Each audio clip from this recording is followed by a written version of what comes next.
those are old. Good morning, everybody. It's Wednesday. Oh, are we good? It's Wednesday, June 12th at 9 a.m. And we'll start with public comment. Anybody have any public comment? All right. Is Kathy here? Kathy is not here, but we do have Jennifer. I see Jennifer up there, but I saw Kathy outside, so I was wondering if she was right around the corner or something. I think Jennifer is just here to give us a quick overview of our workers' compensation insurance. So I think we can get started with her presentation if you're comfortable with that, Jennifer. I'm ready if you guys are. Can you hear me okay? Sure. The wonderful world of online meetings, right? I think I've met most of you before. I'm Jennifer King. I'm with WHA Insurance, and I administer your workers' compensation policy with Safe Corporation. I did send a packet in advance, and I believe you guys have a copy of that, correct? Okay. Yes. So there's a lot of information in here, and I'm more than happy to answer questions as you guys have them. I think the big one is to ask where our coverages are, what our rates are doing, and just kind of answer any of those along the sidelines. So I'll just go ahead and start real quick. We always talk about your claims, what that's doing with your rates. There is in there a page, I believe on your packet, it's page 4. It's called Your Loss History Summary. This is your experience modifier. This becomes a multiplier during your workers' comp policy. That's why we pay so much attention to this.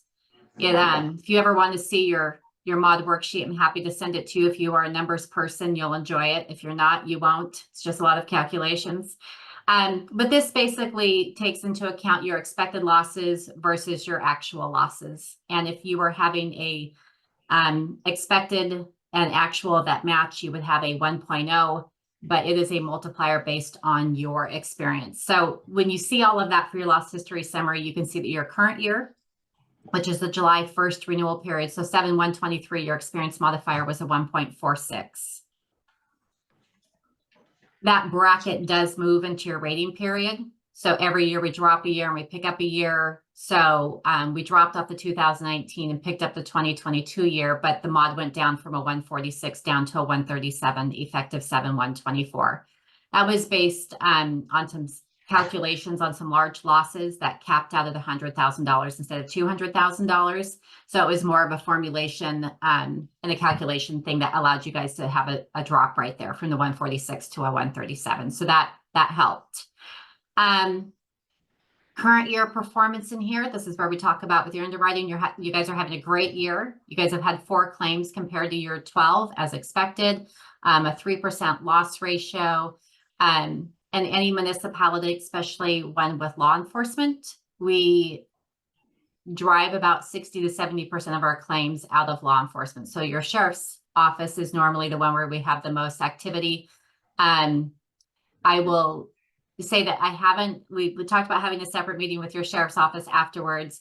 Whatever has occurred there in the last 12 months has clearly been a positive thing. When you look at the amount of claims that have reduced, that we've only had 4 claims in the last 12 months, and those were spread among the sheriff's office and other departments. So a tremendous improvement on behalf of Crook County, and then a tremendous improvement on behalf of the sheriff's office. So I wanted to highlight there that you guys are having a great year. This is your renewal. This is all of your classifications. Don't jinx us. Well, I don't jinx you, but I do believe giving credit where credit is due. And I know when you look at a claim, your number of claims is your risk management and your buy-in from your leadership. And so when the number of claims go down, I always like to give credit to offices that are working that hard. But I'm knocking on my desk, which is also wood. This is your renewal. And I know that a lot of you have seen this before. Your classifications, your codes, your subject payroll, which is your estimate for the next 12 months, and your renewal rate and the premium assigned to it. We're estimating a $19.5 million budget going forward with payroll. You'll see an increased limits here, $2,400. That's increasing your employer's liability up to $3 million versus the state statute of $500,000. Here's your experience rating. Like I said, it is a multiplier. That's why that number is so important to us. And then you have a prepay credit for an annual prepay, so you get 3% off there. Taxes and assessments come through here. So overall, the county is looking at $335,788 for your upcoming budget for the workers' comp. Again, this is based on payroll projections, and then it audits out at the end of the policy period. So that number is a projected number, and then we audit at the end. I did highlight in here, it's important to me to discuss with you guys nuances in your policy. And I did want to highlight in here that these are all volunteer codes. They are codes that you are not required to have on your workers' comp policy, but the county has elected to endorse on the highlighted ones, to endorse those coverages on there. And those are all volunteers. So just to kind of give an idea, when you look at that, you'll see some volunteer board members. Most municipalities are covering their board and their councils and their commissioners on there. We do have some volunteer librarians, healthcare workers, fairground workers. We do have volunteer search and rescue.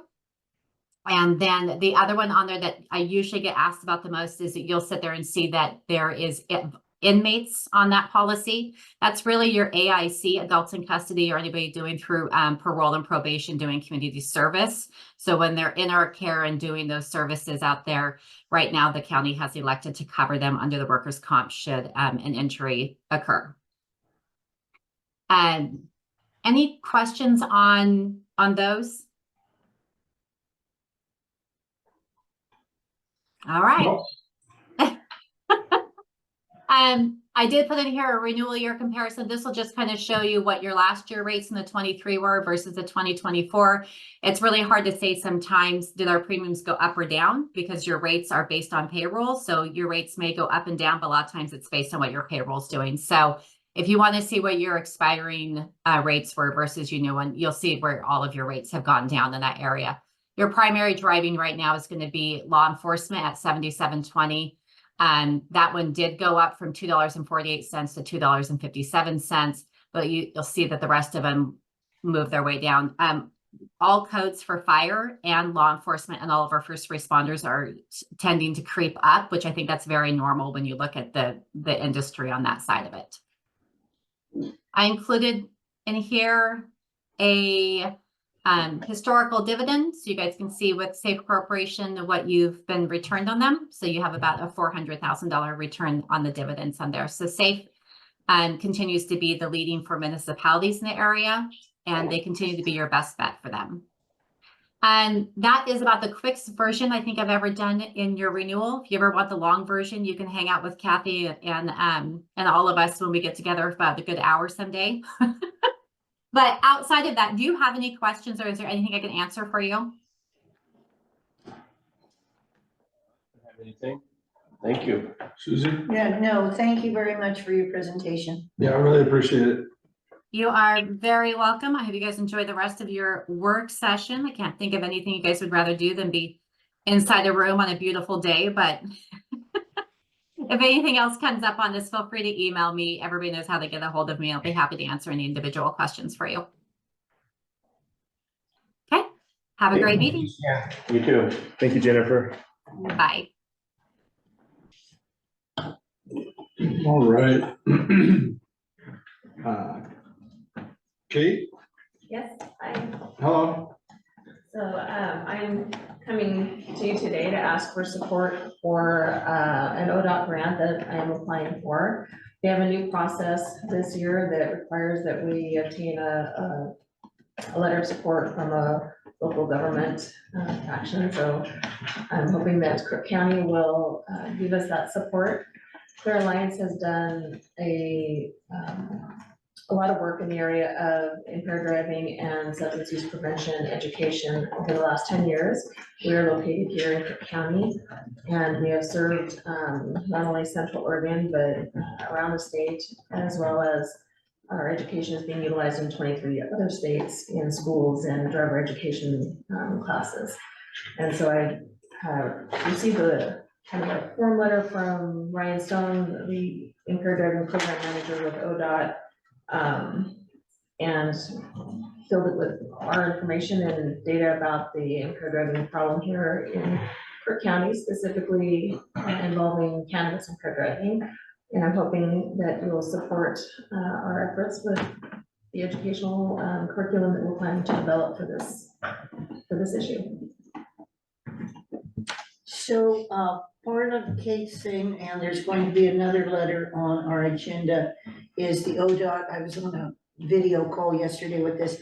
They have a timeline. Our timeline is June 14th. I'm assuming, is your timeline June 14th? Yes, because they want these letters of support came in, and then they're gonna go ahead and adjust the funding. So we will need to make a motion at this time to be able to sign this letter. So I so move. Or is that proper? Yeah, Everything I is just proper, but we need, yeah, because it has to be I in just- Friday. had some questions about it. Okay, perfect. So this is gonna provide, is it gonna provide money to law enforcement, or is it just more No, this is a grant for Clear Alliance to. for you develop, guys to put out educational equipment or educational uh, stuff to students and different people and? Yes, the plan will be to develop a cannabis impaired driving education curriculum, as well as social media and TV commercials that will air specifically in Crook County, Deschutes County, and hopefully Jefferson County. But for the way the new process with ODOT works is we have to get a letter of support from each county that we're working with, so. Yep, since we're located here, we want to pilot the new curriculum. Once it's developed, we want to pilot it here. And on a happy note, I was at COHC Executive Board yesterday, and our overdoses are way, way down so far. So education does appear to be helping. And the more education we can get to our young, hopefully we get to where there's no overdoses. So it's working. So again, I move that we accept Kate's letter and sign it so that she can turn it in time for ODOT transportation safety funding. Second. Any discussion? All those in favor? Aye. Thank you very much, Yep. Thank you Kate. so much. Thanks for explaining. Yeah, that was helpful. That was. Appreciate your support, thank you. Okay, we'll get you the letter. After the meeting, we'll get it over to you. Okay, Fantastic, thank you so much. I've been walking a lot. I might just walk over there. Okay. All right, Okay, well, have a good rest of your meeting. I'm gonna head off to my next meeting. okay, take care. Thank you so much. All right, is Jackie up there? Jackie and Courtney are both on Okay. Zoom for us. Oh, look, they're already there. Hello. Hi, good morning. Am I going to talk or is Jackie going to talk? I'm gonna let you talk, Courtney. Okay, awesome. Wonderful. Well, I apologize that I can't be there in person, but I am hopeful that the commission will allow us to expand yard debris services into the UGB area of Crook County. So I think Jackie probably provided you the rates that we would utilize for those services. They would be opt-in or optional. We have had 25, 26 customers that live in the UGB request the services, but because they're not approved by the board, we can't be offering them. So the request today is just that we be allowed to offer those services at the rates that are included in the memo that was provided. So every other week is $20 a month. Every fourth week, which is essentially once a month, is $12.12 per month. That's consistent with the City of Prineville rates for service.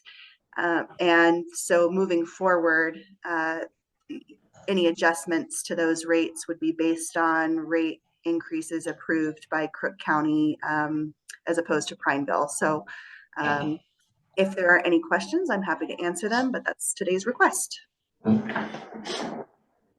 Yeah, as long as it's optional. That's my biggest thing. Is there any plans in the future to make it required? We're happy to make it required, but that's totally up to you. And I suspect that you're not going to be excited about doing that anytime soon. So, so no, this is totally optional. We will be doing a mailing to all of the customers in the UGB, letting them know that the service is now available, or once it's approved officially by the commissioners, that it's available to them, giving them the rates and letting them know how they can sign up, and letting them know that they can do it in their yard debris cart. They can put both yard debris and food waste. So that again, totally optional service. I don't suspect that there are going to be like super high levels of participation, but it's nice for the people that want it. It'll be available, and for the people that don't, totally fine. Yeah, no, I think it's fine. It saves people from burning it and the neighbors complaining, or, yeah, and they wanna pay for it, they'll pay for it. Totally agree. Well, okay, well, thank you so much. Do you need an answer today, or can we put that on our consent agenda for our next meeting? Yeah, I can go on your consent agenda. I mean, I'm not a lawyer, but whatever your process is, it'll just need to be added to the rate sheet. So once it's approved, I can work with Jackie and with the, I guess, county attorney to figure out how to do that, and get it implemented sometime in July. Perfect. Awesome. Thanks, guys. Thanks so Thank much. you. All right. Dear, I'm scared of this next thing. You guys are so expensive. You scared of it? I think that's how we start out with each one of them. Each one of the things that come in. Good morning, everybody. Stephen Chellis, CIO. What you have in front of you is a packet that for consideration of managed services provider. So MSP, you'll hear me say that's the acronym. Everything in IT is an acronym. This is managed services provider. This is the result of an RFQ that went out to 5 independent services providers and 6 months of evaluation from myself, as far as feasibility, function, and best care for the county. This involves the IT service desk, help desk level 1. So what we're proposing is to partner with Bridge Tech. We found them to be the best, most appropriately sized vendor. We built a relationship. From a financial standpoint, when I originally chatted with you about this, it was about the same. Through negotiations, we're saving about $27,000 currently. Good job. If we were to move to 2 full FTEs, that would be probably more like a $50K number, if we were to continue down the current path. So from that standpoint, this additional items this affects 1.5. I say 0.5 because one person is a temp on that team and one is an FTE. The full-time employed staff member has been offered a position with Bridge Tech that is a little bit of a bump in pay and similar benefits, starting at day 1 with this contract. So no unemployment or anything like that for that staff member. This is a 1-year contract for $11,997 per month, paid monthly. And services would start 7/15. It's typically a 30 to 45 day onboarding period. So I would expect us to wrap up onboarding around September 1st, and Bridge Tech would fully take over at that time with help desk services. They've provided a matrix based on priority, and there is actually 24/7 service available for if you know your priority level 1, this is real serious, we need someone to get on it, there is a process for that. And also one of the other benefits is this allows us economies of scale with large vendors like Microsoft, for example. So we have already engaged Bridge Tech in our Microsoft renewal, which has saved us money and allowed us to go month to month rather than paying a year in advance. That's important because with a lot of the software vendors, let's say we have 180 users, we have to pay for those 180 users even if we go down like 175, because that's a year-long contract. Month to month allows us that flexibility to adapt each month based on our staff level, which is always nice and important. So we're getting those economies of scale, US-based support, and by allowing us to merge into a much more specialized, larger organization for the help desk support. Any questions? I know that was a lot. No, I think it's I appreciate you looking into it, and we're finding ways to. Yeah. Again, do you need an answer? Not today, so, Just move that on. yeah, timeline for 7/15, so hoping for the 18th, consent agenda. Okay, perfect, thank you, Stephen. Yeah, thanks, Stephen. Thank you. All right, Will? All right, we have on the agenda, the appointment of, Rebecca Keegan to the extension, or the OSU, the agriculture extension manager position. I know Susie, you've been working with her, and you probably have a little more detail than I have, but, Rebecca has been serving in that capacity on a temporary basis, for a couple months now. Yes. So this will be, a movement to make that a permanent position going forward. And it sounds like she's excited about the position, but Susie, if you have anything you'd like to No, add. I think you've covered it. This is basically just kind of crossing our Ts. Is all it is making it an official, and it's an internal transfer, and we followed the procedures as outlined in our employee handbook from 2022. So again, this is just a kind of a clerical issue, and I see no reason why it can't go on a consent agenda. So that would be my feelings. That's great. Thanks, Rebecca, for stepping up and doing that. Yeah, oh, there's Rebecca. Yeah, thank you, Rebecca. Thank you, Rebecca. Thank you, guys. Rebecca, just a side note, I am going to stop by the office before I come to Natural Resources, so I'll see you in a little while. Okay, thank you. Okay. Yes. You good? All right. Looks like Susie, you have a, Interim manager. It's Oh. Will. Report first. I want to Oh, take yeah. away from Well. Yeah, oh, sorry, you're. yeah, it's good. Heaven forbid you to take away from me, but, just quickly, compensation study, rolling along, finance team is still working really hard on that. So I think we're on schedule, as far as, getting that, to roll out, and effective, as discussed previously. So we should, as employees, see that, adjustment, on our June 30th, paychecks. So it'll be effective on June 1st, as discussed. I did want to touch just briefly on next week's meeting, since we're all in the same room. Sarah's been working very hard on trying to nail down that date for a meeting, because we have a holiday on June 19th. So we've had a little back and forth in terms of trying to get that date nailed down. We had a little hiccup with the newspaper in terms of noticing it. So we're trying to figure out what works best for everybody. As I've discussed previously, I want to make sure we have a meeting next week so we can take care of any year-end business. So we kind of need to find a off-schedule meeting date that works for the commissioners. Initially, we had. Can I Sorry, speak on that too, Will? Sure. Me, sorry. I had asked Sarah if I didn't want to interrupt or anything, but I worked with Sarah and Brianna for the budget for the extension office here in May, and we had to send our budget notice to the paper to be published, and we had it published in the paper on the 11th and the 18th, and we went back and forth, and we went off of the advice that we were given from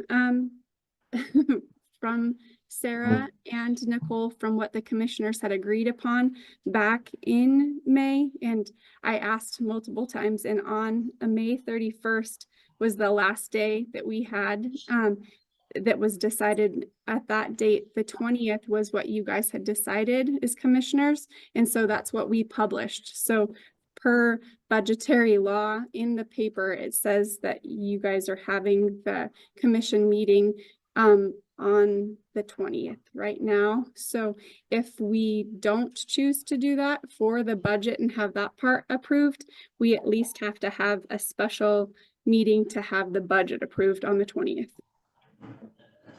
We initially had decided the 20th, and that's what, with communication with Rebecca, is what we had aimed for. We changed it back to the 18th at just last week officially. And we have 3 different dates and locations flying around in times. So with kind of forgetting about talking with Rebecca back in May, they had already published that. So we either need to speak about moving our meeting that we are tentatively planned right now on the 18th back to the 20th, which would be in this room, in the admin conference room, or we need to do a special session on the 20th in the admin conference room to accommodate for Rebecca's noticing. Yes, because the publication that went to the Central Oregonian that Pamplin published says that it's gonna be in the, I apologize, I'll read it to you guys. It says that it's in the admin conference room, at 9 AM on the 20th. So. I have no conflicts. You have no conflicts? You So I for- thought had the lighting conflict. Yeah, but I've canceled that. So for me, Yesterday. on Tuesday is the Beaver tour, and I was to drive the van and take people. I have seen beaver dams before, so I could miss it. Tuesday is the 18th. But I think Yes, so I think we're we're talking talking about. about Thursday, But the the 20th. 20th is totally fine with me because that would enable me to do my tour. And that's what we had initially planned. Yes, and then Brian had a we ran conflict, into a hiccup and then we Yes. moved it. so I would prefer the 20th in my I would agree life. too. I think it's just easiest for everybody and sounds Yeah, like Brian's yeah, I in their agree. schedule, Yeah, you're so. okay with that then. So it is the I was 20th. gonna have only one meeting and not 2, so if it works to move it back to the About 20th. 3. I mean, let's not. It's more work week stuff. And I think we can make this room work for a regular court meeting. I may ask department heads at the department head meeting who have items on the agenda, if it's possible to attend via Zoom to do so, just to make sure we don't overcrowd Yeah. this room. But I think the agenda should be relatively light and just focused on some year-end Wrap-ups. business. And what commissioner is gonna be at your department head meeting? I know it's not me, is it Seth? or Yeah, Brian? Commissioner Crawford would be there. Okay. Thank you. Thank you, Rebecca. Okay, so we're back to the 20th. Yes, and I will adjust everything and redo the calendar invites on the website after this meeting. Okay, yeah, that works really well for me. So it's me in the van, Brad. Okay, Thank you all for working through that. That's been a challenging one. We got thrown for a loop with the holiday on Wednesday, so. Sounds good. Okay. That's all I got. Thank you. Susie? oh, okay, so, I'm off my thing here, but basically, ODOT Transportation Safety, I went to a CORAC meeting last week, and they want the counties to put in a letter of support, and it's basically a funding letter. And then yesterday, there was another meeting, and they were asking, and again, this is a critical because it has to be in by the 14th. This is the template that they suggested we use as a county, so Jefferson, Wayne Fording, and Patty Adair are basically putting forth the same sort of a letter that we will be putting forth. So again, I would need a motion so that we can sign this and get it to the proper place by Friday. Second. Thank you. Any discussion? All those in favor? Aye. Aye. Okay, anything else? No, this is a quick one, 9:29. We're cranking them out. All right, the Crook County Board of Commissioners will now meet in executive session under ORS 1926028 for the purpose of consulting the council concerning the employees of the public body with regard to current litigation likely to be filed at ORS 1926602E for the purpose of conducting deliberations with persons designated by the governing body to negotiate real property transactions, and ORS 1926602D conduct deliberations with persons designated by the governing body to carry on labor negotiations. Representatives of the news media and designated staff shall be allowed to attend the executive session except for under ORS 1926602D, the labor negotiations. All other members of the audience are asked to leave the room. Representatives of the news viewer specifically directed not to report any deliberations during the executive session, except to state the general subject of the session as previously announced. The decision may be made in executive session. Into executive session, return to open session, and welcome the audience back into the room.